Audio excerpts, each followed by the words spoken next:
Because it's the big bombastic 185th episode of SEDDY BIMCO Part 2, The Revenge. Whoa. Show that asks the question, should this movie have a revenge sequel? And maybe we'll make one. And we're going to talk about a movie you picked. What'd you pick? Yeah. What'd you pick? Howling 2, Your Sister is a Werewolf. From 1985. Oh, I didn't write that down. Good job. Yeah. 7 years after Star Wars. We're going to talk about this movie. But first, I have an age-old question about revenge. Let's hear it, Tim. Right? Yep. Did the cow... We'll say its name was Betsy. I don't know. Betsy the cow. Good name for a cow. Ever get revenge on his therapist? He was named Betsy. Whoa, what? Isn't cow the feminine only? I think that's also an animal. It's cow. Yeah, we don't know much about cows in the show. We don't know much about anything on this show. All right, did Betsy ever get revenge on his therapist? All right. Who cured him of his fear of captive bolt pistols? That's too bad. That's what they use to kill cows for meat. Okay. Yep.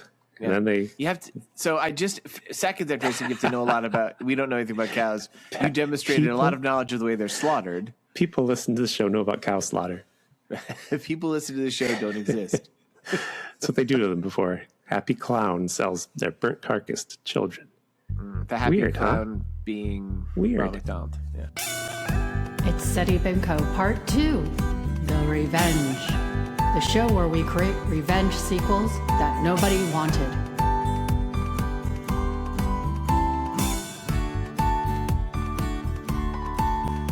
Okay, hey, it's SEDDY BIMCO. Yep, that's Tim Hamilton, everybody, and I'm George O'Connor. We're both cartoonists, and so we like to record a podcast. Yep. I want to we're cartoonists in varying degrees. What are those degrees in your opinion? I want to hear. We draw different things. Yes, I draw cartoons for the New Yorker sometimes and kids' books, and you sound pretty fancy. Greek mythology and Norse mythology. They're just different. And other stuff too. Yeah. Different. Yeah. Varying degrees. Yep. Yeah, that sounds like you've put it on like some sort of ranking system. That's why. I know it did. Yeah, it sounded pretty. And then you started like, I draw for the New Yorker, blah, blah, blah. We went to a New Yorker party recently because I'm just going to tell everybody, we record all over the place. This is our first time coming back. You say, who cares? 2 years. This is your first time recording in a long time. One of the longest breaks we've ever taken, in my opinion. I need a break. You need a break. And it's also the first time we're recording in the new year of our Lord 2026. Yep. And Tim, you recently attended a cocktail party for New Yorker cartoonists before the new year, right? Yeah, we had a Christmas party at a bar. Can you tell us about that? Yeah. The bar's called Crystal Lake. It's fine. Was Jason Voorhees there? Nope. There was a mask on the wall. You've never been to Crystal Lake? It's in Williamsburg. Trendy Williamsburg. I think I actually know it, yeah. Yeah. I think I was there with you.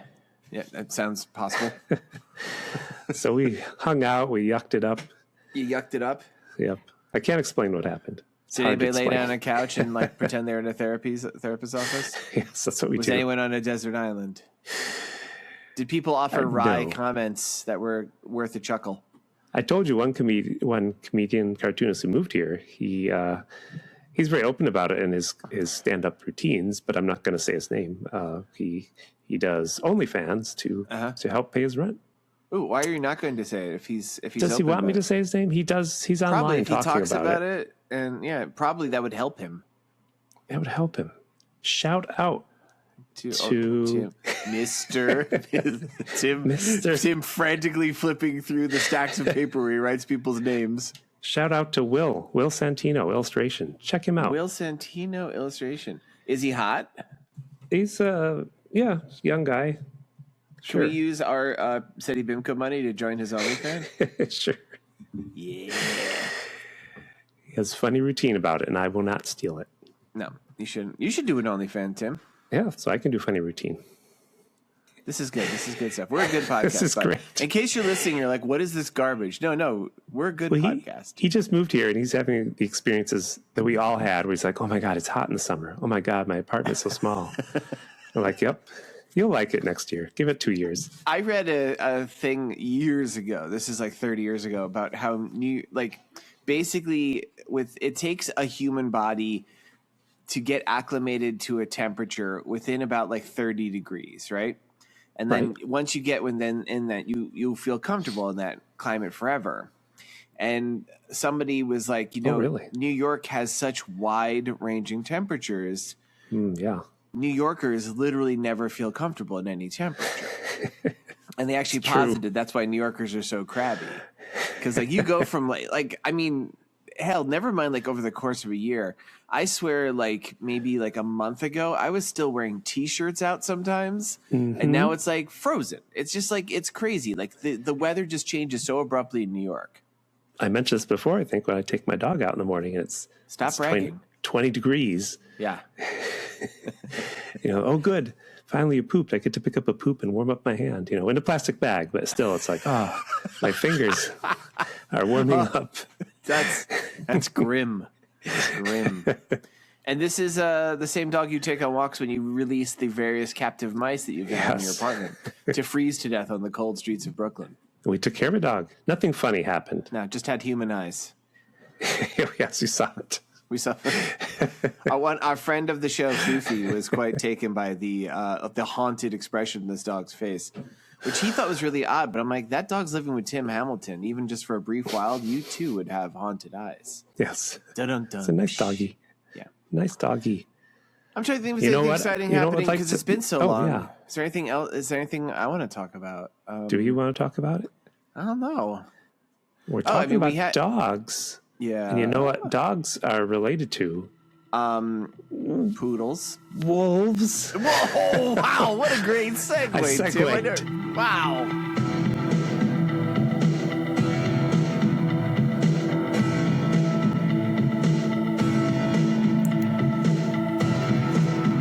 So let's talk about this movie.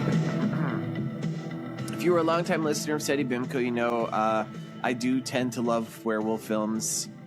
Too much. I feel like it's too much. I realize this. Like, I love werewolves. They're my favorite monster. But man, I would be really hard pressed to point to more than like 2 or 3 werewolf films that are good. And I might even have to include Howling 1, which is, I don't think, very great. I need to revisit after seeing this because Howling 2 is not a good movie. I think I liked Howling 3 a little bit better. I think I liked Howling 3 better, which we did do in a previous episode of SEDDY BIMCO. I feel like it's been a few years since, it's only been a few years since last time I watched Howling 1, but like since I've really watched it, like really sat and watched it, it's been a very long time, not just like thrown on the background while I'm doodling or something.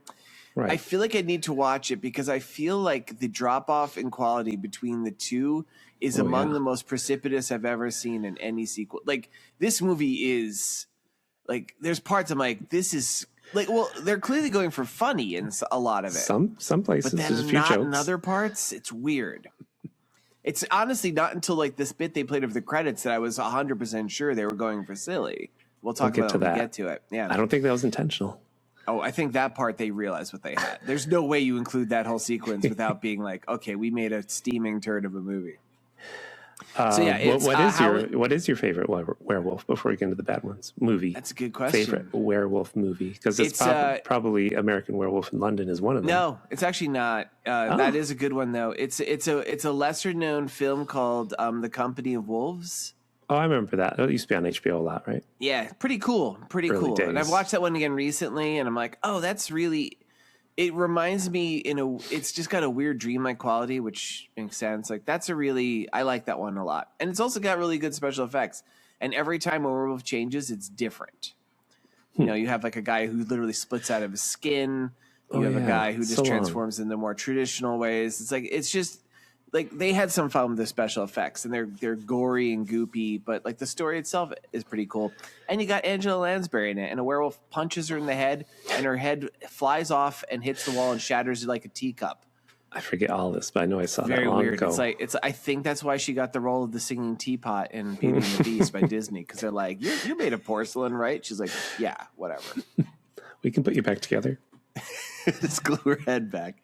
Is there another one besides that? If you don't like American Werewolf. Oh, I do like American Werewolf. Dog Soldiers, that's a good one. Yes, we all saw that. That's a good one. Yeah. It's got the son of a Doctor Who. Oh, really? Who? Movie. Who I said. Yeah, who? Pertwee. Son was Ginger in it. Snaps is really good.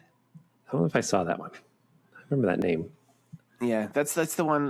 That's the one. It does like the most obvious thing in the world, where it equates like turning into a wolf once a month with like your period, and it's like some girls become werewolves, like young girls. It's pretty good. Okay, was it made by women? I sure think so. Okay, Checking quickly. It better be, because otherwise, everything I said in defense of it falls apart. How about Silver Bullet? It's a crappy movie, but it's and based on a pretty cool Stephen King illustrated novella. Yep. So it was directed by Ginger Snaps was directed by a guy, but written by a woman from a story they jointly developed. So there, it's safe. How about Werewolf by Night, the comic book? Any good issues to that? I read the entire run of that.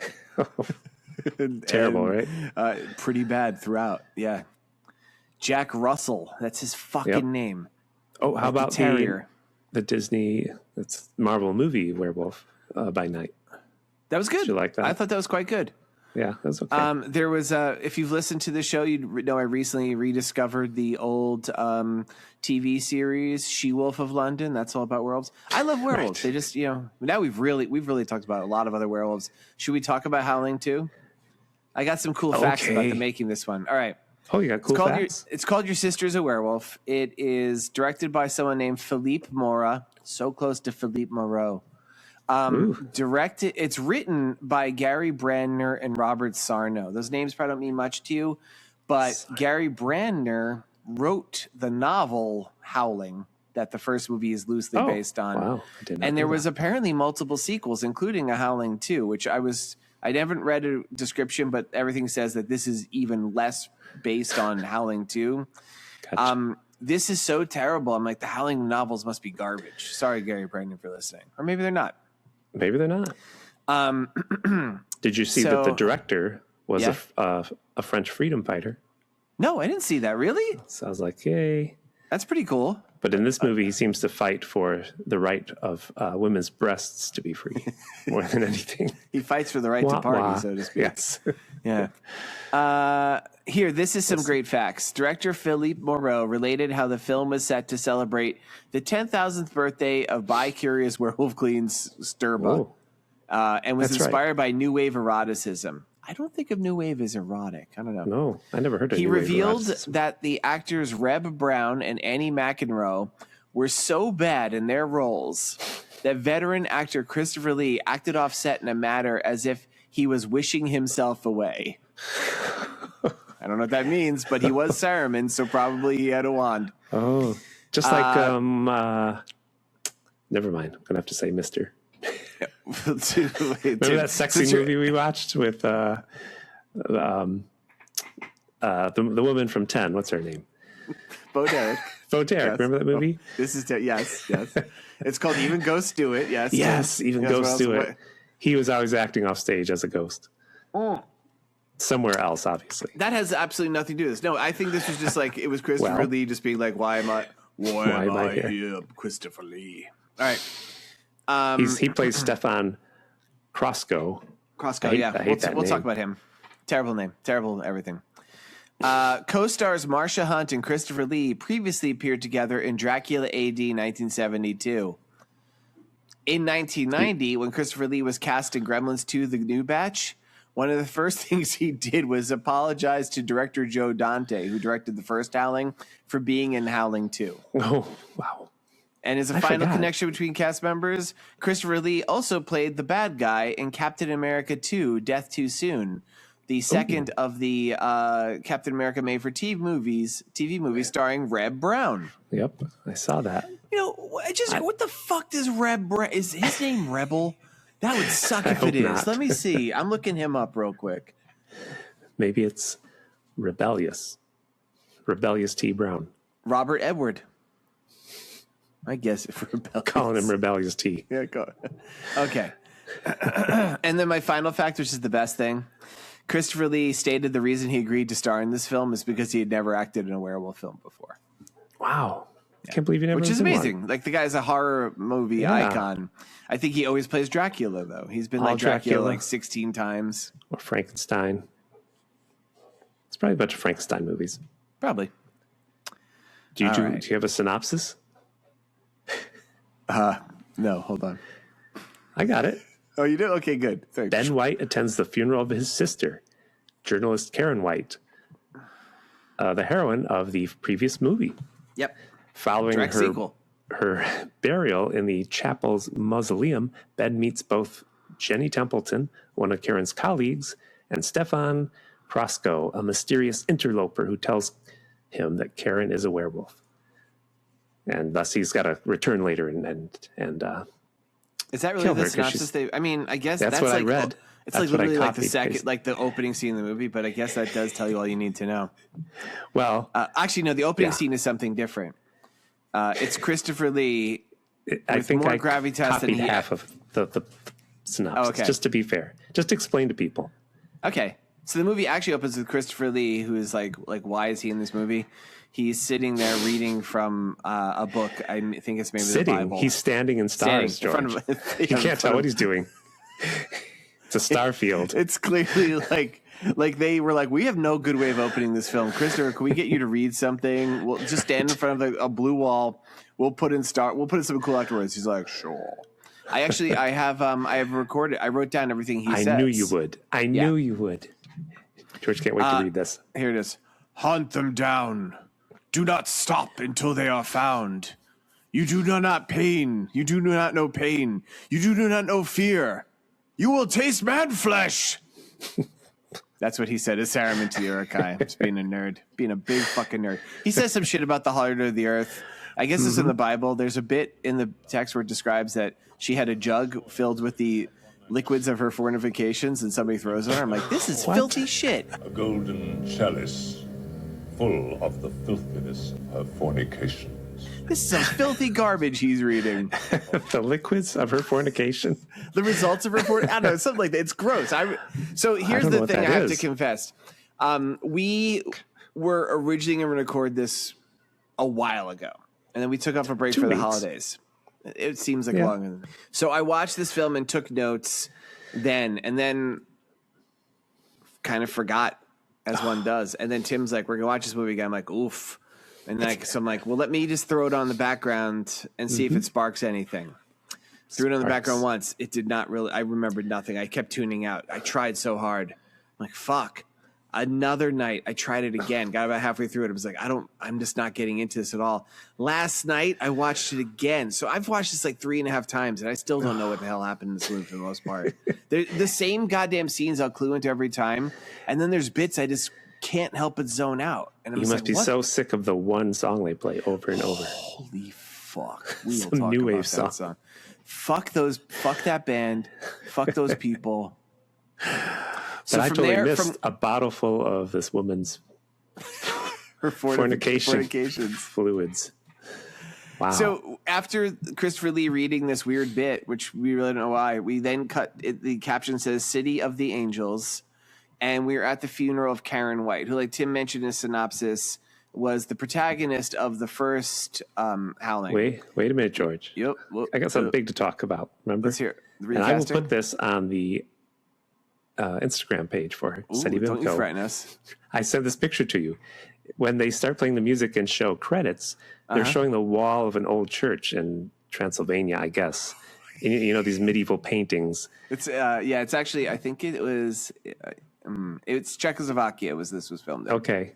So it's one of those old crumbling paintings on walls. And I sent this to George, and we both agree. It looks like Mr. Bean is one of the monks.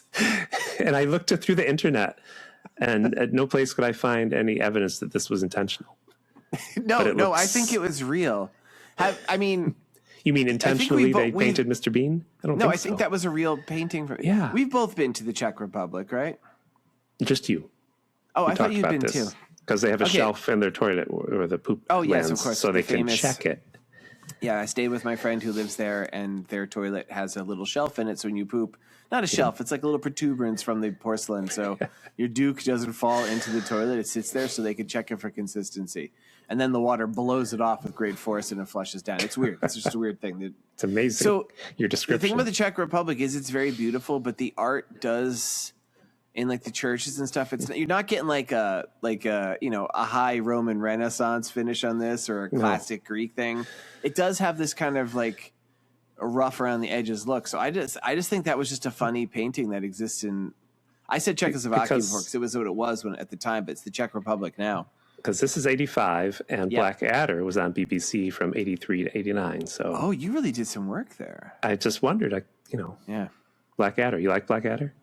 I'm familiar with it as a nerd, but I've never watched it because I'm not that big. Yeah. Holy shit. Tim, I'm too busy watching Howling 2 like 3.5 times. I don't have time Series to watch 3 Mr. Black Bean being the same guy in different periods of time, He's not Mr. Bean. He's always Mr. Bean. I'm sorry. He's been many characters. But he's still, you know what? You show his picture to 100 people, and 40 of them would be like Mr. Bean. He was in 2 of them would be like Rowan Atkinson, and the rest of them be like, "What's wrong with that man's eyes?" That's what happens. I'm sorry, Rowan Atkinson. He's a very rich man. Probably. All right. Yeah. No, who else is? I mean, rich men are always good, right? I hope he's good. Let's not look into it. Yeah. All right. So we're at the funeral of Karen, who is the character from the first movie. She was played by Dee Wallace Stone of E.T. fame in the first movie. They didn't get her back for this. No.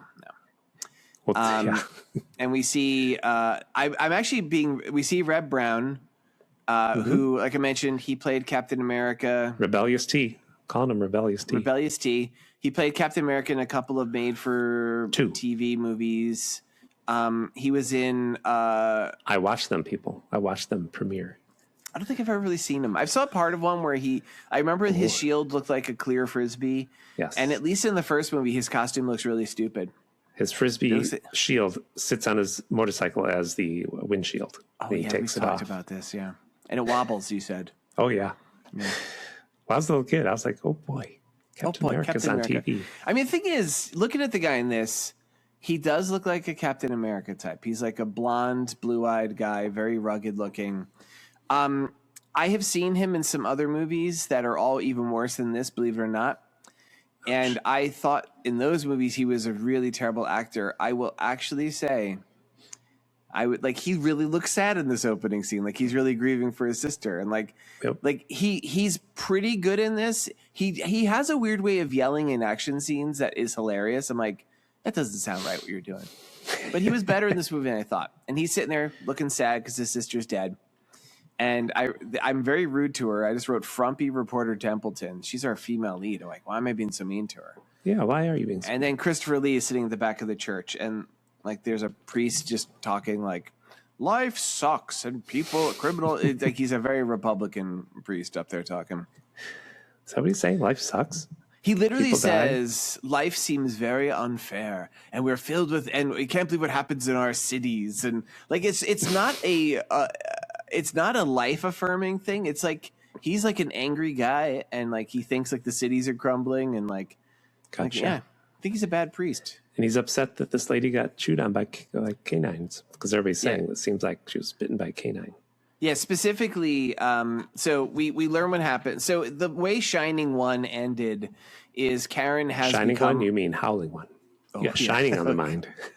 I just, you know why? Because You're shining your shoes? Because I'm shining my shoes. And also I just hacked through the door with an axe and said, here's Johnny. No, I just watched Dr. Sleep, which is a kind of The Shining too. People said that was not good.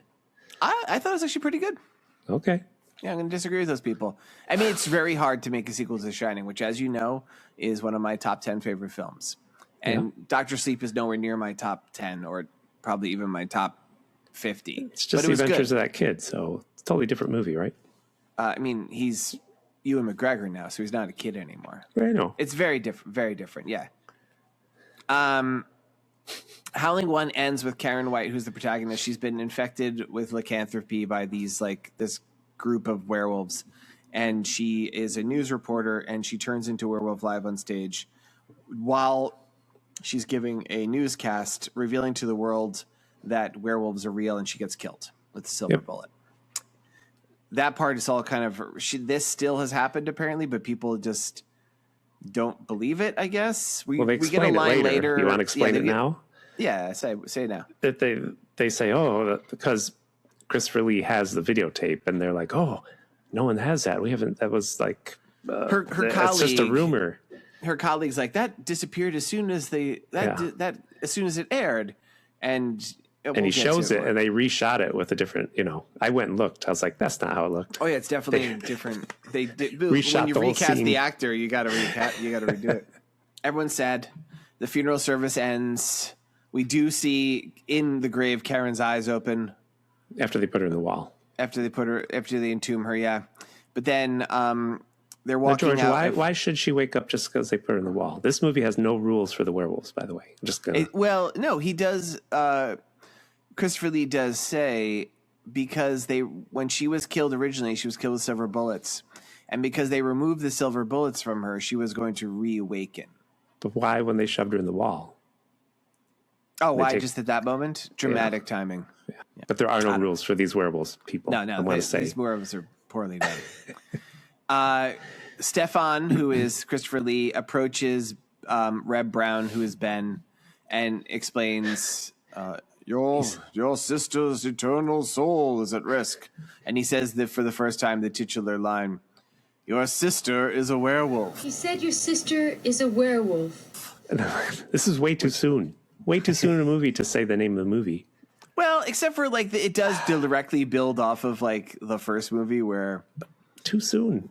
Yeah. Well, and in the then first scene of Star Wars, Darth Vader doesn't say, "We got to get those droids and commence the Star Wars." He doesn't, but there's that one guy who walks by and just looks at the screen and shakes his head and goes, "Man, I'm just so tired of these Star Wars." Yeah, that's a reference to an old UCB skit. In the opening of Jaws, the mayor's like, "My jaw hurts. I'm tired of talking about how safe this town is." And then Brody pops up and goes, "Don't you mean your jaws hurt?" Yes. And he winks at the camera. And like, that's weird. They haven't been juice yet. But Tim, Tim, the first scene of The Matrix, Neo doesn't say, "Hey, it's April. I don't want any more May tricks." That would be funnier if you said June, because that actually follows May. April's before. He's just saying. Why is he getting more Matrix? Yeah, from last April. In the opening crawl of Star Wars: The Phantom Menace, the crawl doesn't say, "Hey, this movie's not that good. Don't watch it. Go home." Was I walking over something? You're trying to tell me? I was trying to do a list. Oh, you got a list? Yeah, but you had a list too, so I realized you were doing. That was just you. That was just you riffing. Okay, I don't know why I do my list now. What's your list? Tell me. Well, I would just say, okay, my whole bit was like, your sister is a werewolf. I never saw this movie until recently, and I'm like, what is that? It sounds like a childish insult. Yes, it does. So here's my other potential taglines for Howling 2. Howling 2, your sister is a werewolf. Howling 2, your sister wears army boots. Howling 2, your mama. Howling 2, you're ugly and your mom dresses you funny. Howling 2, somehow we got Christopher Lee to do this. Howling 2, like a feature-length version of the video for Duran Duran's Hungry Like the Wolf. Oh, I like that. And Howling 2, boobs aplenty, boobs galore. We should mention at Karen's... There's so many boobs. Maybe, again, we keep hitting new levels of boobs. Like, there are so many boobs in this movie. And speaking of boobs, we should mention at Karen's funeral is a woman who will come to be known as Marion, who is a werewolf. Yes. And she's with an old guy who is also going to be a werewolf. So after Christopher Lee tells Ben, your sister's a werewolf, he goes, bullshit. Yeah, no way. Yeah. And we briefly see Karen screaming in the grave, and then we cut to this new wave band playing at a club called Specimen Bat Cave. A song we're going to hear the whole movie. Did you hear what that song was called? Oh, yeah. What was that song called? It's called The Howling. They wrote it for this movie. The band's name is Babel. Are they real? They did also you do some research? I did. They're real, and but they don't have a wiki, but 3 of the members do because they went on to do other things in other bands. Okay. One of them scored this movie. They wrote that song for this movie. They played this entire fucking song, which is trash. I know. At least 3 times in its entirety. Can you play a little bit of the bit when they do like the howling bit? Yes, it's right here. Yeah, nice. It's so fucking annoying. Did one of them go on to be a roadie for the Traveling Wilburys? Is that one of the things they did? Yes, okay. yes. Yeah, and yeah. Okay. He was with them until the end of the line. Yeah. See what I did there? Yeah. I was just frantically searching for a Traveling Wilburys song in my head. When someone stole volume 2 of the recordings, they also murdered For those of you him. who don't know, the Traveling Wilburys, because nobody remembers this anymore, the Traveling Wilburys were a 1990s supergroup with George Harrison, Bob Dylan, Tom Petty, Jeff Lynne, and for at least the first album, Roy Orbison. Yes. And they did a volume 1, and then Roy Orbison died, and then they did a volume 3. And Tim likes to make jokes about the missing volume 2.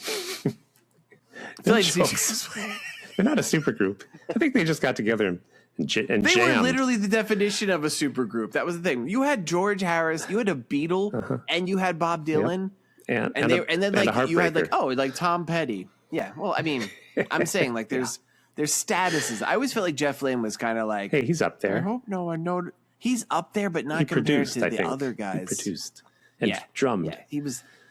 But that's the thing. He's like, nobody noticed that I'm not quite. I'm definitely. You do notice him because he's got that. Makes sound like I wish it was the Beatles, but I wasn't a Beatle. He's got that curly hair. He's back there. He doesn't have eyes. Do you know that? Yeah, I know. Look up a picture of Jeff Lynne, everybody. The man has no eyes. You can't find a picture of him without his sunglasses on. Because he has no eyes. He and Roy Orbison both. Holy shit, Tim. Wait, what's going on here? He's got no eyes, and ZZ Top has no chins. But you'll never see. Yep. You'll never see. Except for the one guy who didn't have a beard. Did you know what that guy's last name was? This isn't even a lie. What? In ZZ Top, their drummer who was beardless, his last name is Beard. It's not. That's for real. That's for real. Okay. All right, we've been recording. I'm looking at the clock. We've been recording for 6 hours, and we're not even outside of the second scene in this movie. Not much goes on in this movie. Well, the band plays this thing, and while they're there, the Stefan, who is Christopher Lee, shows up at this club, puts on some new wave sunglasses. It's the most hilarious thing I've ever seen because Christopher Lee has always been at least 60 years old. He's on to the people at the bar that we know are werewolves because they're following. Yeah, the woman Marion I mentioned. She's at the funeral, and he follows them to the bar. Yep. Yeah. And they meet some guys who are like, "Can I buy you some drinks, or you want to have sex?" Or she's like, "I thought you'd never ask." And she brings them to like a warehouse or something, LA. And she runs off and howls. This is L.A. Oh, it's supposed to be L.A. It's definitely not. I couldn't tell. Oh, really? Parts of LA looks There's like a whole thing I read about. There were a few shots in LA apparently, but because this was all filmed in Czechoslovakia, all of it was filmed. They had to make this.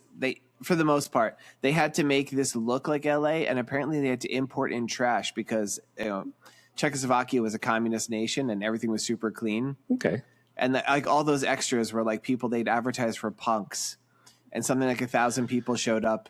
And the army showed up, the Czechoslovakian army is like, everybody needs to leave in groups of 3 or less. It was a whole thing. Whoa. Why is everything clean in a communist country?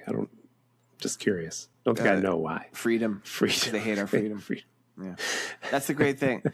I was walking down the street of Brooklyn that day, and some like shitty little kids were just throwing trash at each other. Like they had trash, and then they picked up and they threw it at each other. I'm like, you guys are dirty. You know who used to walk her dog in the park with us was Spike Lee's sister, and she would yell at people for putting trash on the ground, especially kids. She kept them in line. Nice. I don't know where she went. What happened? She doesn't walk her dog? Well, she might have moved away. Or her dog passed away. One time I was eating pizza in Manhattan, and I stepped outside, and she was just right there. And like I looked at her with like a shock of surprise, and she just kind of smiled like the way she looked in, she's got to have it. I'm like, she knows I know who she is. It was a funny moment. You remembered what she looked like? Because when I saw her, other people are like, yeah, that's Spike Lee's sister, I was like, oh, I didn't. Well, I also saw when I'm talking about seeing her, it was like maybe 2 years after she's got to have it come out. So like, yeah, I don't know. I'd recognize her today. Yeah. Because now this is our worst episode ever. Now she wears sunglasses and a big beard because she has no eyes or no chin. And her last name is Beard. Yeah. All right. So the guys go into the thing, and the woman becomes a werewolf. She leaves her clothes. I think this is the first time we see a naked woman. No rules. Other people, they show the same close-up of people becoming werewolves this whole movie. The close-up of I learned this. Okay. Because this was filmed in Czechoslovakia, and if we've learned anything from Grizzly there are no Revenge, werewolves. Filming behind the Iron Curtain is very hard. Yes. The special effects guy, who was the same guy who did Howling 1, and I believe Howling 3, had a really hard time getting the materials together, doing all the special effects there. The government made it really hard. So a lot of the special effects are inserts and it's added later, which makes a lot of sense because like we never really see her as a werewolf. No. Like we'll see pictures of her just like staring at the camera and drooling as a werewolf. She gets more hairy. Or we see close-ups of hair growing, but we don't see her when she kills all these punks, which she does. It's like a werewolf massacre. We don't see her. We see them being dragged off. We see one guy fall off and like get in a cliff. We see people. One guy gets his arm bit off. Hand. But we don't see her doing it. Just like Star Wars. Are you? It was a hand. All right, folks. It was a hand. I want to mention it was the hand. Yet I will also posit, Tim, there was a good 4 inches of forearm attached to it. I think that qualifies as his arm. I think that's a silly thing to call me out on. Achieved. With all the omissions of details and factual inaccuracies we're spreading, you're going to be like, no, it was just his hand. We've achieved old married couple argument level.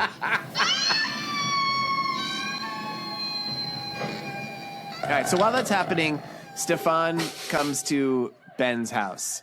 We learn a little bit more about them. They're drinking Bloody Marys, by the way. I want to point out. I don't know why they're going home after the funeral drinking Bloody Marys. Looks like Bloody Marys to me. It's probably. I didn't catch that, but that's good. Good detail. Reb. We learn is a sheriff in Montana, and the other lady is a reporter who worked with Karen in the studio, although she's not in the first movie. But she's supposed to. She's like an insert. And Stefan shows them like he goes, "Look at these bullets. What do they look like to you?"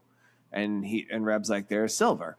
And he's like, "Yes. The only way this is how you kill a werewolf. And because they unfortunately removed your sisters during the autopsy, she will never be at rest unless we put more silver in her body." Well, he has a big silver spike. Then he also shows the confiscated video of Karen turning into a werewolf, which makes, even though it's like a different actor and stuff, this is enough to make Reb Brown be like, "I guess she was a werewolf." Didn't at first he said, "This is all bullshit. It's fake." Oh, bullshit. It's fake. It's fake news, he says. MAGA. And then we also, in the same conversation, we learned that Marion, the sexy werewolf who just saw killing the punks in quote-unquote L.A., is a special type of werewolf, a more advanced werewolf that's immune to silver. And they can only be killed by titanium. And then Christopher Lee also mentions their queen is someone named Stirba. Who Stilba or something. What a shitty name. And also, only Christopher Lee says Stirba. Everybody else says Sturba. So I'm like, guys, if you're going to make it, like, it just doesn't roll off the tongue right. But Stirba is 10 millenniums old, just about. It's coming up on the 10th millennium of her birth. And the evolution has already happened. Whatever that means. When she turns 10,000, she's going to do a spell that reveals all werewolves to the world, which I thought happened in the last movie. But I guess they're just going to rise up and eat everybody. So they need to stop Stirba before this happens. On her birthday, she's going to store all her fornication liquids in a big chug. That's what I think is going to happen. A big chug made of titanium. And then, Reb Brown is still pissed off, and he's like, "Get out of here, you weird old man." Well, Christopher Lee says, I'm going to go stick your sister with this big spear. Well, he doesn't say that. He says specifically, "I'm going to stick a werewolf with this big titanium spear." Yeah. And after he leaves, Reb Brown's like, "Wait, he meant my sister, didn't he?" Which is so funny. It's like, yeah, he was there to talk about your sister's a werewolf. So he's like, "Well, I'm going to go fuck him up for fucking up my dead sister's body." He's got a gun. And they go. Yeah, he's got a gun. They go to the cemetery where she was buried earlier. And then there's like, there's a werewolf attack. This gets crazy. There's a wolf in the woods. There's a wolf howling, and she's like, "What's that?" Yeah, they see the wolves, and they get to Christopher Lee, who's who's undug up his sister, about to stick her with this giant knitting needle, and then there's chaos.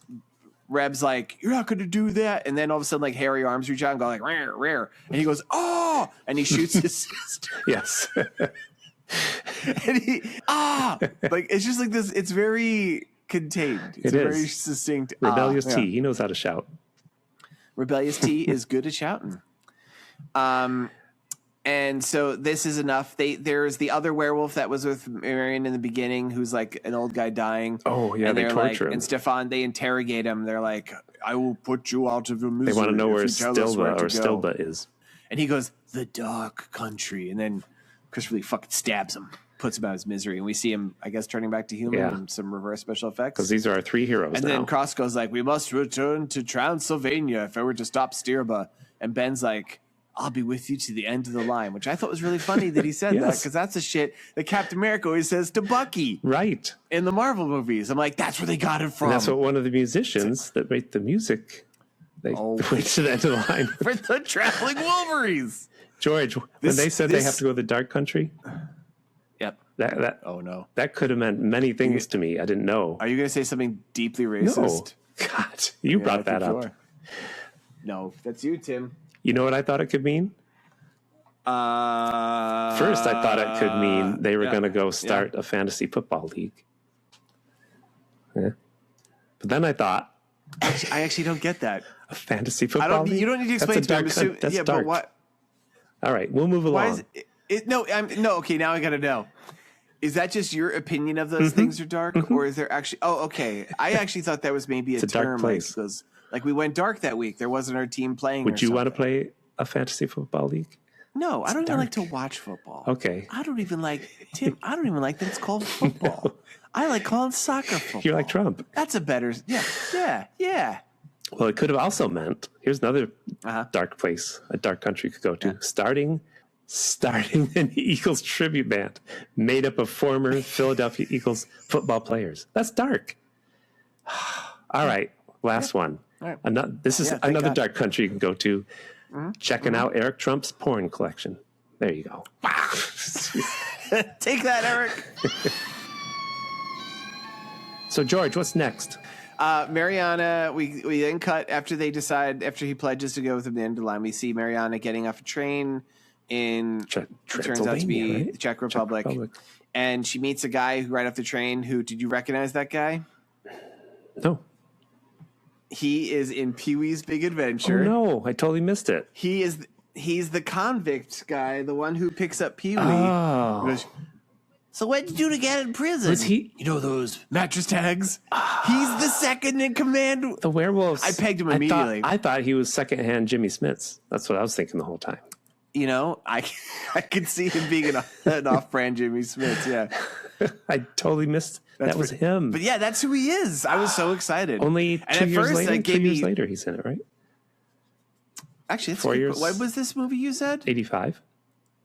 When was Pee-wee? Pee-wee. Same year. That's right. Or 86 was Pee-wee. I forget. Wow. Okay, so good. Wow. I get sad when a movie I see like we talked about Grizzly too. How that's 2 years that was filmed principally 2 years after Raiders of the Lost Ark, and somehow John Rhys Davies was in it. And that made me very sad. Although he has a good later career resurgence. Sure. Being in Lord of the Rings and whatnot. So it's not as sad as it could have been. But yeah, so the Pee-wee guy, he plays the second in command of Stirba, whatever you want to say. And he takes Mariana to meet Stirba. They get into the back of a big truck. They're driving along the road, and there's a couple of German tourists walking down, just being very German touristy. They've got Lederhosen. When you would be like, that's kind of being a silly stereotype of Germans, like Wiedersehen. Yes. And the werewolf stopped to give him a ride, and the driver of the werewolf car looks at the camera, and goes, "Ooh, schnitzel!" And then we hear them screaming as they eat the werewolves. As they eat the Germans. Rules. I'm like, It was daytime. Nope. Yeah. Oh, so yeah, let's just mention this. Here are the rules as near as I can figure. These werewolves seem to be able to turn whenever they want, but they never turn fully into wolves. They just get kind of hairy and stupid. There's no mention of full moon at all. Nope. No moons. They got magic powers. We'll talk about that later. Ben and Jen, they're driving, so then we right? walk. Oh no! First we have the naked orgy. Yeah. Yes. They'd go into it. So if you haven't seen enough boobs in this movie, at this point we've seen Mariana's boobs a few times, but you might be like, if you're like our occasional co-host Kevin Cablasto, you'd be looking at your watch, be like, why for I know see more boobs? I want to see more boobs, but now lots of women in leather. And then we walk in this room. There's just it's filled with 40 extras who are just naked, topless, not all naked, but women with their boobs out in various and the leather, ways. yeah. Some of them are topless. Some of them have their bras pulled up over it. Some have one boob hanging out the side of a shirt. Some have a boob growing out their back for some reason. It's just weird. And there's this old lady who's just standing in the middle. That's Stirba, I guess. Mm-hmm. And they bring in some blonde lady on who looks traumatized on a stretcher, and they put her in the middle of this weird altar. Stretcher. I think they just carry her in. No, she's carrying something. It's not a stretcher. It's like she's like on a rail or something. A rail. And like the old lady leans over her, and like weird sparks come out of her, and they play like the shittiest version of the Totes head melting from Raiders of the Lost Ark. That's in there. It's just like you just see a wax head just melting, and like that's the scene. I did rewind this, like you know how YouTube will say most rewinded. Yeah. I rewound the scene like 3 or 4 times, be like, whose head is supposed to be melting? Because she sucks the life out. I still don't actually know. Again, she's a magical werewolf. She sucks life out like a little special effect. She doesn't bite or anything. Yeah, no, and just like it's literally green energy flying in her face. We see a face melting. Maybe it's the girl because she's a husk the, afterwards. It might be the girls in the ground. It might be Stirba's face, old face melting away, because it's revealed, and then suddenly after this weird cutscene of like this head in space, we see now instead of this little old lady, it's this enormously tall blonde woman, Sybil Danning. Oh, looks like her, yeah. No, it is Sybil Danning. That's the actor's name. Oh, yeah. I know. I can't. I know the name. I don't know. Was she in Moonlighting? And it's no. Wasn't her? It wasn't. Sybil Shepherd. Yeah. But that scene that reminded me of our podcast. Because that's me every week. I just suck the life out of George, and at the end of it, he's a lifeless And then husk. at the end, you stand up, and you're a blonde woman with enormous boobs. This woman's boobs are so big. Yeah, they are. She seems very tall. I would say like she looks like she's at least 5'10", and she has like model proportions, and that she has a small head in relation to her body. But each of her boobs is bigger than her heads. True. Than her head. You measured it. Very big boobs. Yep. I with my eyes I did. And she says, "Bring our new daughter." And then Mariana, the guy from Pee-wee's Big Adventure, and Stirba go and have a 3-way. And this is the least sexy. Oh, yeah. It's hilarious. There is a scene that's very noteworthy where, like, she's like, she says to the guy from Pee-wee, goes, "Does she please you?" And he goes, "Yes, very much so." And like they run off and do stuff, and he while pauses quite a Stirba way. is watching, he stares. He looks at her up and down. He goes, "Yes, yes, like real creep." And then Stirba does this scene where she rips open her shirt, freeing her ginormous breastises. And get ready, folks, you're going to see that scene a lot. Then we cut to our 3 heroes riding in a car, and they come across just an old lady laying in the road. I don't understand this scene or why it was in it. But first, this is 85. Yeah. They had to give a dig towards women because she's driving. Jen, she goes, "I feel like we've been driving in circles." And he goes, "Yep, that's because you're driving." And he laughs. Yeah, he seems like a real jerk. Good one. Good run, rebellious. They come across this old lady who's laying in the middle of the road, who's been apparently hit by a car, and she's surrounded by like all these other like I guess they're because they say this is Transylvania, so I guess they're Romanians. I guess. Let's see Transylvanians. Okay. And like the guy with like I guess this is a fake accent. He's like, "She's been hit by a car. It's a miracle you arrived." And they're like, "Well, we'll take her to the hospital." And they put her in the car, and they're like, "Where'd all those people go?" And they're driving down the road, and she turns into a werewolf, and then they shoot her. And Christopher Lee chunk. Oh yeah, they shoot her. Christopher Lee stabs her. Another guy got in the car who was a werewolf, and Christopher Lee shoots him. There's because Christopher Lee is like, "I'm going to walk to the village," and I'm like, "Why? There's werewolves." He's like, the context. Christopher Lee obviously knows these are werewolves, and he's like, "Fuck these people." Then we cut back to the incredibly silly and unsexy 3-way sex scene, which is still going on. But now they're hairy. Yeah, I just want to talk about this. So they don't really look like wolves. They have been prosthetic fangs. They have sharp nails. They're coated with like long hair, but they're still naked. And they're acting in a way that wolves don't act like. It's just like, it's gross and weird. And like the guy from Pee-wee's on top of Mariana, and they're just fucking, and like Stirba's watching, and she's like staring at her own hands, going, and they're going like, I'm like, wolves don't do that. Cats don't do that. Nobody does that. That's just somebody. I don't does know that, what George. the fuck animals you. Somebody does that. I mean, Stirba, maybe the director of this Stirba movie. Company. I don't know. Yeah, that's actually a good point, Tim. They're doing this like really elongated and just the least unsexy sex scene imaginable. And like off camera, like that guy, like Mara, the director, is like, yes. Now bite at each other. It's so weird. And then at the hotel, Reb and Templeton are checking in, and he's like, "We'll take 2 rooms," and she's like, "Actually, we'll just have 1." And he goes, "Well, he has the 1 room, 666." I know. And he says, "There's not I'm like, 6 floors in this building." And he's like, "Yes, interesting. I know, isn't that strange? Unbelievable." We see a dwarf running through the crowd outside. The Pee-wee guy is out there, even though we saw him just seconds ago as a wolf fucking.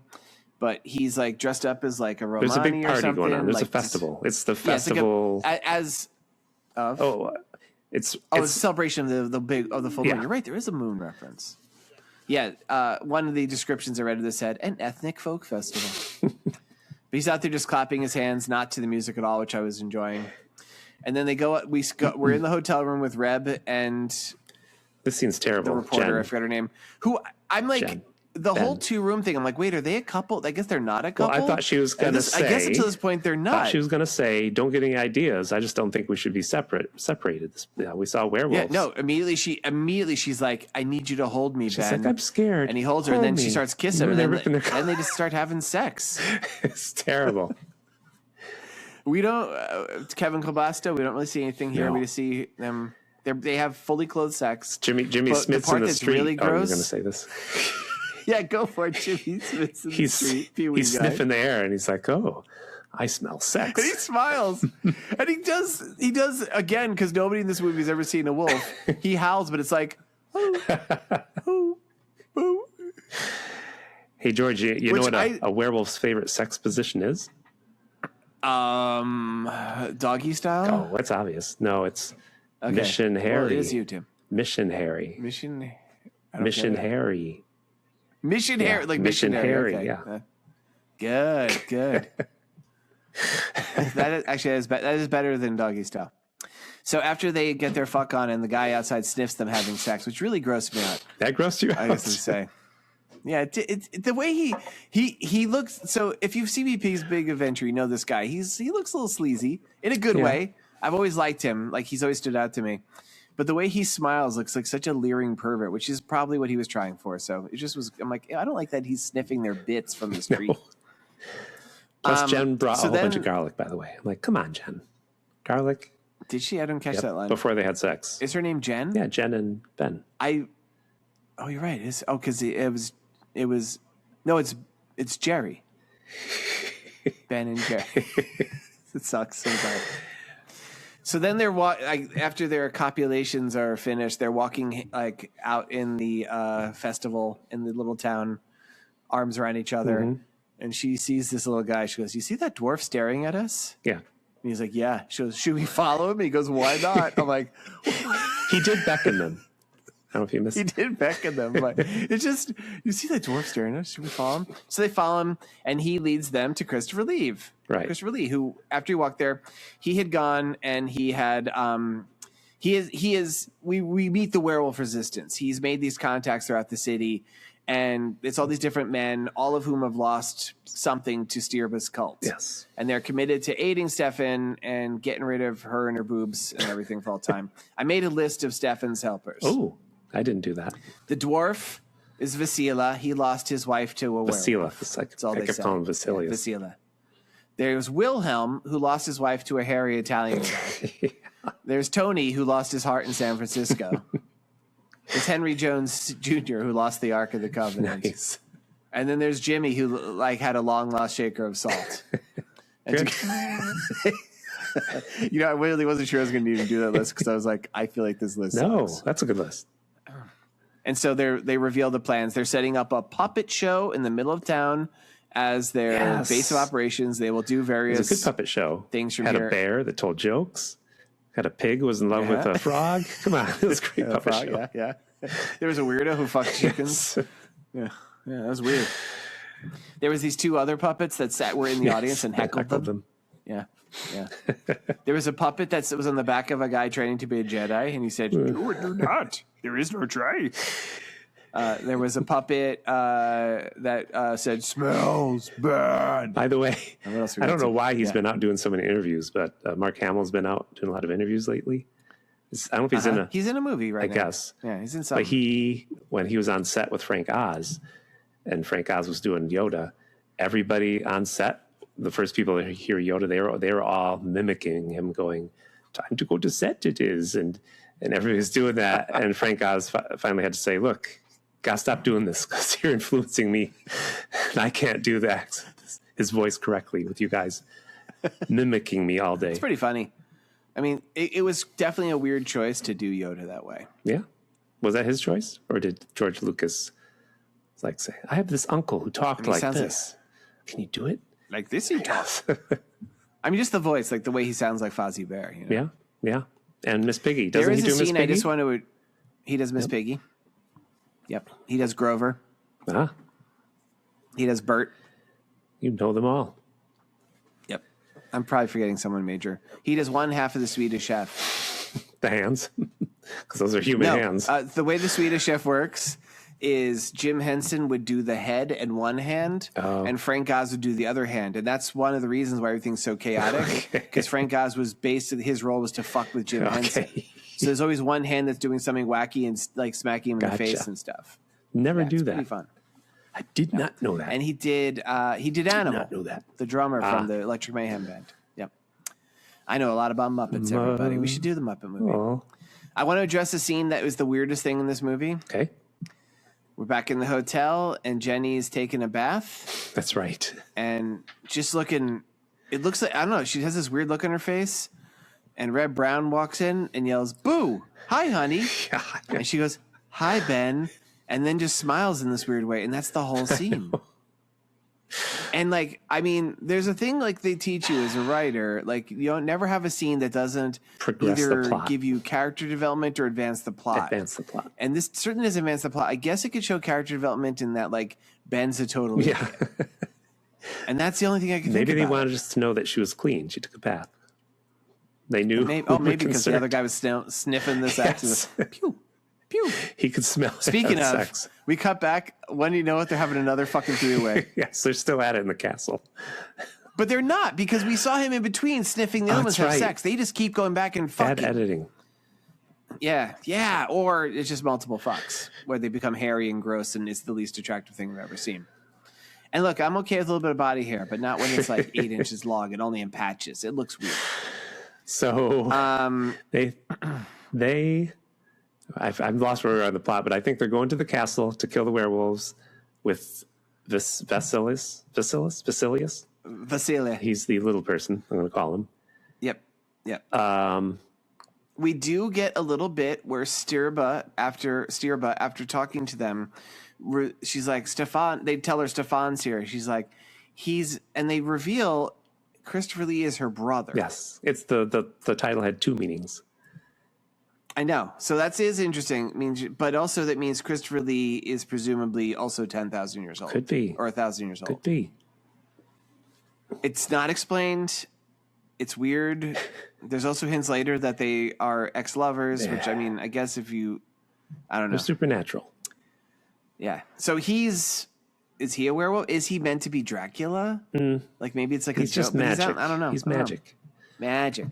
All But right. Vasilis, he was like my favorite character at this point because they come upon the castle and he throws a knife at the guard and just runs. That's an interesting way to kill a runs person. up and murders him, and he's laughing. And I'm like, oh, this guy's more interesting than Rebellious T.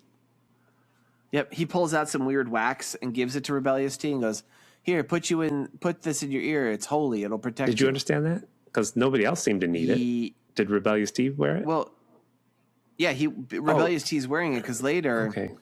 So this was also they unexplained. Yeah, so they have like earplugs in Rebellious T, which is what we're calling Reb, and Vasile, and they get in fights with some werewolves and stuff. And Stirba, I just realized we never see become a werewolf except for to fuck. She is now dressed in this really uncomfortable looking suit of armor, and she starts chanting some fake Latin, and she makes this weird spell, and they're running away, Ben and Vasile drops to the floor and he goes, "I lost my earwax." And he starts screaming, and Reb just leaves him there. Well, he says, "Go on without me." Go on without me. So Reb runs off, and Vasile's on the ground, and then his eyes explode. His eyes explode from the chanting. And it's, I don't know, how would you say it was good special effects? It was okay for this movie. I could tell it was a fake head. It's okay, The right? eyes It's kinda like they popped made out. a fake head.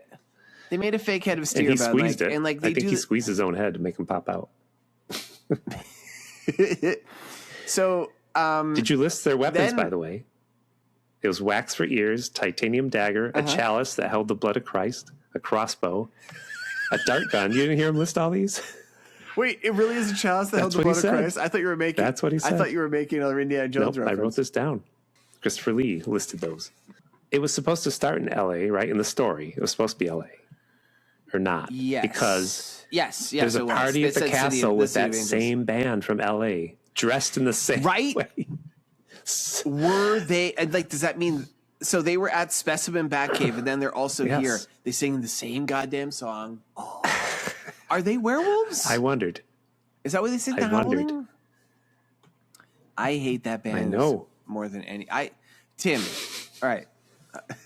You're stuck on a hypothetical We're island. not doing your podcast. Right? Yeah. On one island, you're stuck with Babel, and they just keep playing this song. And the other island, you're stuck with the Eagles. Which island do you want to be stuck on? I guess the Eagles. At least they got more songs. Oh, but it's the Eagles cover band that's actually Made up of Philadelphia Eagles football players. Yeah, it's rough. I'm sticking with this band. All right, so Yeah, it's rough. because the timeline of this movie is really weird. Next we're back in the village, and Stefan is talking to some people, and like Vasile shows up, just giggling like. Well, no, like it's a little child in the girl. street beckoning him, remember, with a mask. It's clearly Vasile, though. I didn't know. Fooled me. Thought he was the thing. dead. It's the second I'm like, oh, is he dead? Why is he giggling like a little girl? And immediately Stefan's like, well, that's weird, and he follows him and he unmasks the little, like the quote unquote little girl who's Vasile with no eyes and like scary face. Tries to stab him. And he pulls out a little knife and lightly cuts him, just barely scratches his skin. He's like, yeah. And then all of a sudden Ben appears from where he's been at, and he just grabs this little dwarf and motherfucking throws him right out the window. He gets impaled on. No rules. Oh, well, he's not a werewolf. No, he's like, because werewolves possess people like vampires in this movie. Christopher Lee says, like, that's not Vasile. That's something possessed by her foul magic. Her foul like, oh, she's a jar magician. of fornication fluids. And so, okay. Ben had also left Jenny, like, watching the puppet show next to a guy who was such a creep. The guide. He was a creepy guy. I know he's supposed to be an ally, but he's like, like, he's just like, you don't leave anyone with that He just guy. wanted to buy Jen a present, too. Just because they had sex twice. That's what he did. Ben went off and said, I got to buy her a present. You keep an eye on her. Creepy guy. And so then Jenny comes back because she was away, and she's like, where'd Ben go? He's like, he told us to meet her out of town. So he takes her, and then he like tries to sexually assault her because that's this sort of movie. But it turns out, I guess he's a werewolf secretly because Stirba shows up and she stops him from attacking her. That's right. And he goes, and she's like, punish him. So I'm like, she's at least, she's better than that. She gets tied up in the castle. We forgot to say that. She's just tied up the rest of the movie until she's rescued. Yeah, and it's tied up in a way that, like, it's like, I feel like they tied her up in a way to make it look like even sillier. Like, she has a kind of a weird, like, little pout on her face anyway. Yeah. And, like, the way they tied her up, it's like, it's pulling her mouth down. It looked silly. And, yeah, and they covered her in blood. Yeah. And they covered her in blood, and she's in her underwear. Of course. She didn't get naked. Yeah. None of the... She never gets naked, yeah. Like I said, they had sex, like, fully clothed, pretty much. It was weird. And sometimes host Kevin Cablasto, hate to say it, but Christopher Lee, he never gets naked either. No, Christopher Lee, true fact, Christopher Lee is never nude. Never nude. So then let's just launch to the final assault, right? So Stefan and Ben, now armed with like Vasile's old shotgun, and some of the other people like from the like a priest is helping them. They launch a final attack on Stirba's castle. And they're stabbing them and shooting them. Everything's made of titanium and silver. The priest somehow encounters Stirba alone, and she has this weird staff that has like a bat. Oh, it comes to life. On yes. it. The bat comes to life and like does like an alien face hugger thing on the priest's face. Weird. It sticks like a tongue down his. It's weird. The priest's head becomes fake, and then I think his eyes explode. Maybe She does special effects from the 70s, even though this is the 80s. Right? It was just light. It's like drawn electricity. And then, I don't know, there's just a lot of werewolves getting killed and people getting killed. And Ben finds Jenny. Ben finds Jenny. And Stefan's like, you must make the rest of this journey on your own. And he rescues her. They leave. And then Stefan goes to find Stirba. And Stirba repeats that you're my brother, but she also says you never could resist me. So they're also like lovers. He stabs her. And then she's casting a spell and he stabs her and then they blow up. Yep. Don't understand any of that. And they have a joke where Ben is running through town with his gun and he just points a gun at a random guy in the street saying, which way to the airport? Oh, I remember. Yeah, that was weird. It was meant to be funny. I could tell. And so they get out. I guess all the other resistance fighters are killed. Fly away.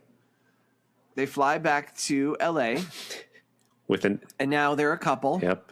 They're like, they've seen this massacre, werewolves, people killed. They're just drinking. Yep. Hanging out. They're hanging out. It's Halloween. This ending's way too long. Doorbell rings.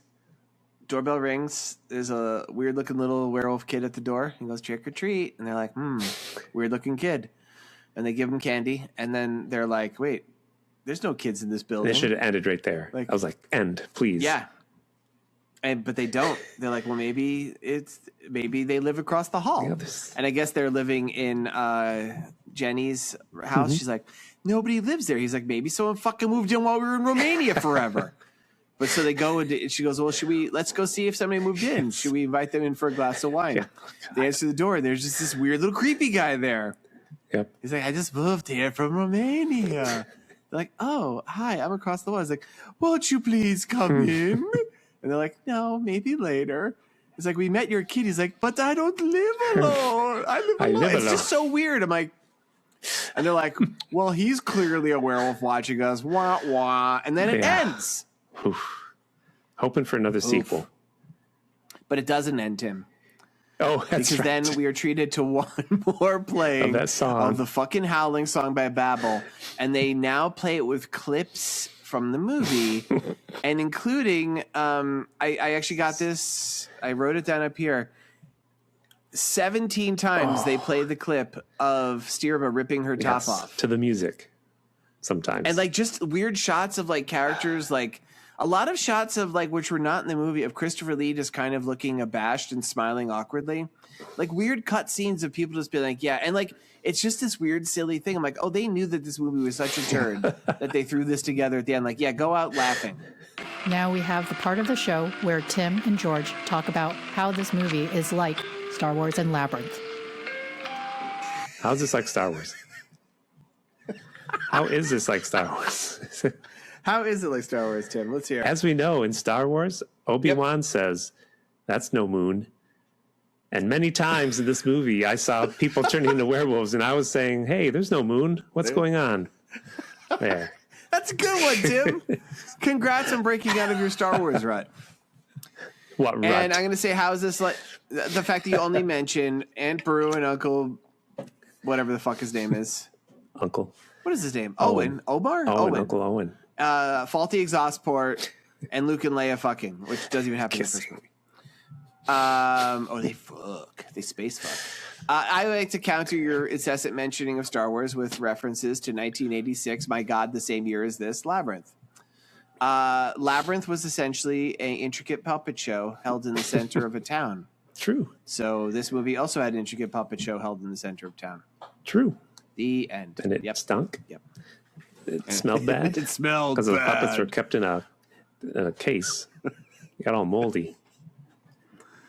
Have I told you that the real puppet of Hoggle was lost for like decades? Decades? It must smell bad. Has it been found? Well, because he was latex too, so it rotted. So they found it in a lost letter office thing in Texas.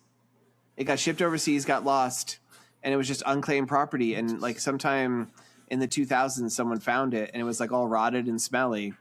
and then they restored it, and now it's on display down there. But like they didn't get somebody from Henson to restore it, so it looks like shit. No. Everyone look it up online. It's really funny. It's like that Original Hoggle, Lost Hoggle. Just type in all that stuff, you'll find it. It's weird as fuck. Oh, it's another case like that Renaissance or Middle Ages painting of Jesus. That, She just died. lady Did you see fixed. that? Yes, I saw that.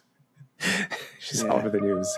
Wherever you are, wherever you're hiding, I'll find you. I'll get you. I'll get you. Revenge. I'll get you. Revenge. You want me to go first? Yeah. You're always scared. The kid at the end of this movie, it's about him.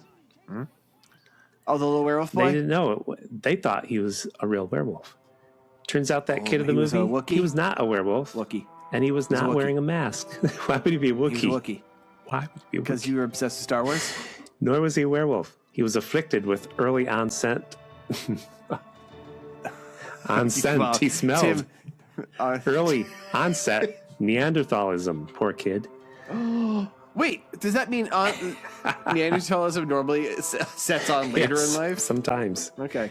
He hid in his home, afraid to come out, as the other kids made fun of him. So Ben and Jen, they didn't know this.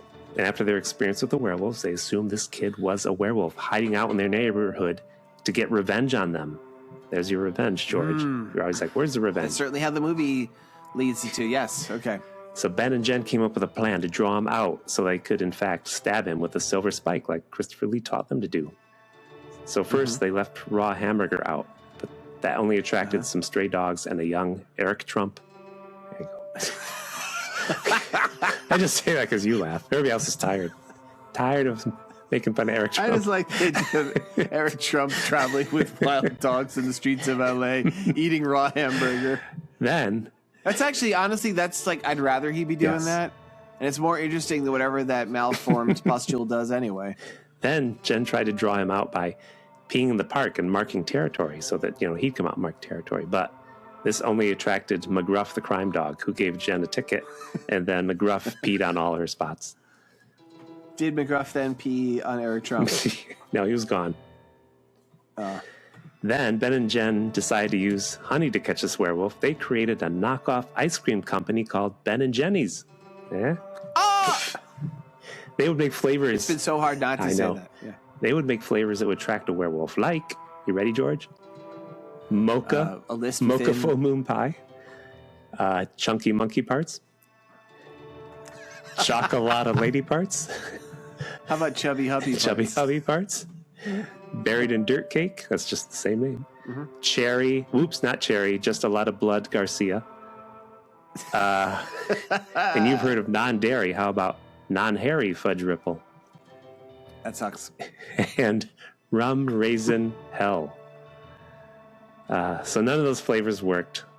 The ice cream basically got revenge on Ben and Jenny as they found out they were lactose intolerant as they tasted all those flavors. I enjoy end. that you said lactose. You verbed lactose. All right. What was that movie called, It Tim? was called A Howling 3. The it slides down your Just the Howling 3. lycanthropy. Like, how do you say that word? Lycanthropy. Lycanthropy. All right. All right. Should I do my sequel? Part 3, My Jar of Lycanthropy. Yeah, do your sequel. Okay. Harry Beckmeyer, an Australian anthropologist, obtains film footage from 1905 that seems to show Australian Aborigines sacrificing a wolf-like creature. Alarmed by the reports of werewolf killing a man in Siberia, Beckmeyer tries to warn the U.S. president about widespread werewolf attacks, but the president is dismissive. I'm just doing the real Howling 3. That's the plot to Part 3. And as Folks, you say it, I'm like, that's better plot than this movie. It is. It was a better movie. So I actually, because I didn't actually really come up with anything, I just came up with the title, which was kind of keeping in line with the schoolyard taunt nature of this. So it's Howling 4, Your Brother is a Fucking Idiot. And in this one, it follows the adventures of Reb, just like you were doing, Reb and Jenny Rebellious with T. the werewolf thing. But he, instead of like putting out raw meat and attracting like stray Eric Trumps, he decides he needs a little bit of an edge to fight this werewolf menace. Okay. Last time they had fucking Saruman helping them, you know? Mm-hmm. Now it's just the two of them, and Jenny seems like she's pretty dim. So he joins the military. First he gets 4F, but they find out that there's a still treatment they could do for him, and they transform him into Captain America. Jesus. Yep. At least it's not Uncle Ben. Yeah. No, but his best friend in the army is Uncle Ben. Did they give him serum that's the anti-werewolf serum, but it ends up turning him into Captain America? That's what happened? He becomes Capwolf. Okay, that did happen. That did happen, folks. True thing. Look it up, Capwolf. Never. He gets bitten by a werewolf. He becomes Capwolf. And he gets revenge on... who should get revenge on, Tim? You were doing this story. Revenge on the Red Skull. He gets the Red Skull. The Red Skull, who's named that because a werewolf pulled his face off. The end. All right. You had 3 weeks. Did we get email, 3 Tim? weeks to prepare a story. Oh, yeah. We got to read a letter from George O'Connor. This is so weird when you do this. I don't remember writing a letter.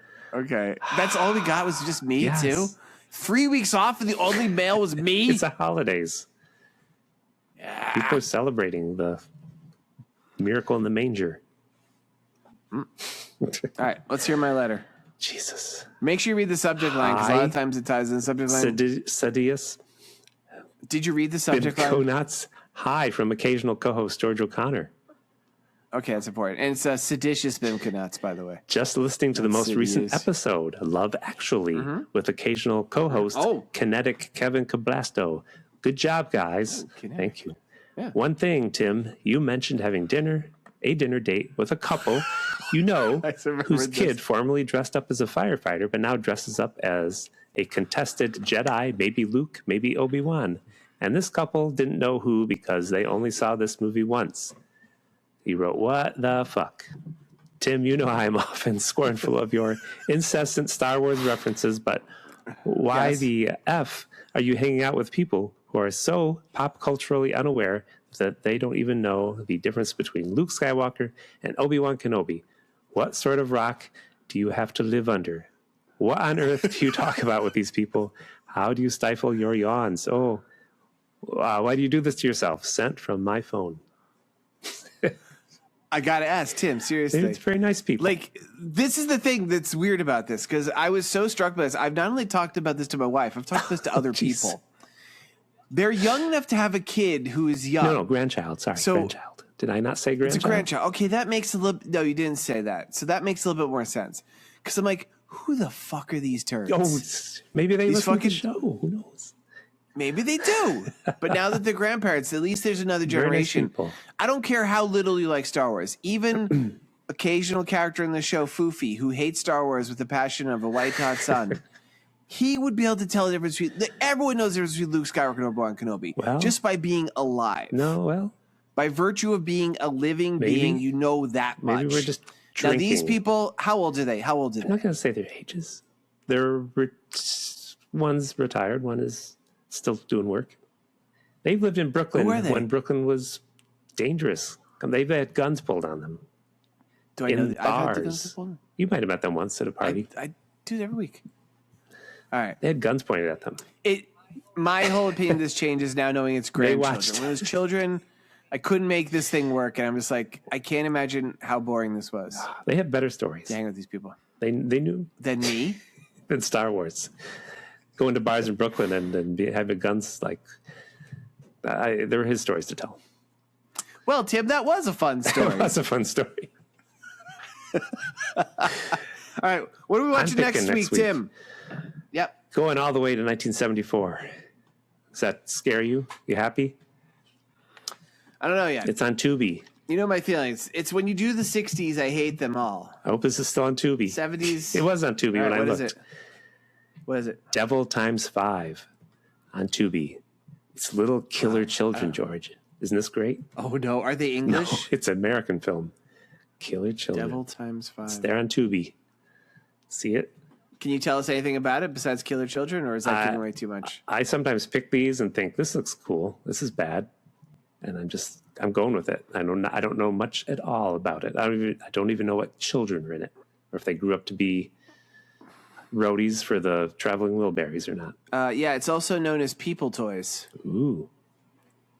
People toys. You too could become a people toy. Children could do strange things. That's all. It's a slasher film. Yeah. Follows a group of 4 sociopathic homicidal children, accompanied by a mysterious nun. Oh, I didn't read that. Yeah, who seek refuge with a number of snobbish vacationers at a lakeside chalet, only to systematically murder them one by one. This sounds good.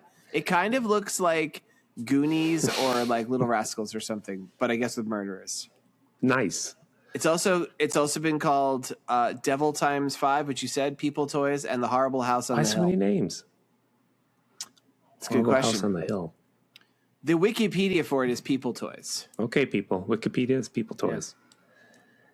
People toys is what you use to extract your juices. Your fornication juices.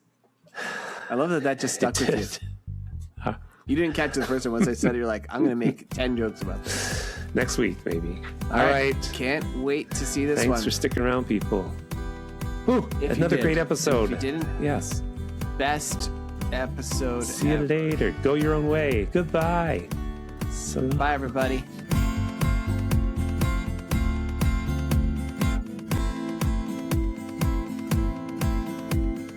This has been a Pity Party Line production. Party line, it's a party line. told a funny story. Uh-oh. You froze. Uh-oh. Am I still froze? Am I okay?